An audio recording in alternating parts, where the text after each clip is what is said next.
A judge and his disciples, a story to learn from.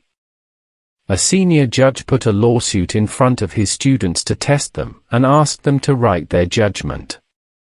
The lawsuit was that some guest came to a person's house. In order to serve them better, the house owner sends his servant to the market to bring some food. The servant was keeping the pot of food on his head while he was walking. Suddenly, an eagle passed over whose claws had a snake.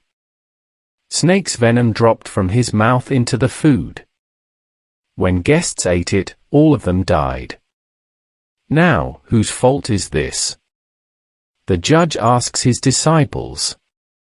The first student wrote that this is the mistake of the servant, he should have covered the food. It was his fault that he killed those guests and he needs to be punished.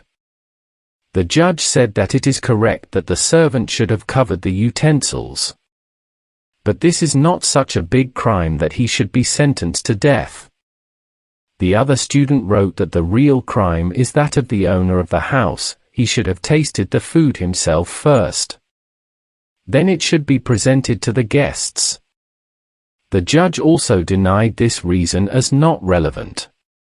The third one wrote that this is just a coincidence. The death was actually written in the fate of those guests, and no one need be punished for it. The judge said that it should not be a judiciary's approach. If the judge considers every case as the work of fate, then who will do justice? The last one said that the first question is who saw this whole scene? Who saw a snake in the claws of an eagle? Who saw poison coming out of the snake's mouth? If the witness of this scene is the servant, then he is the culprit.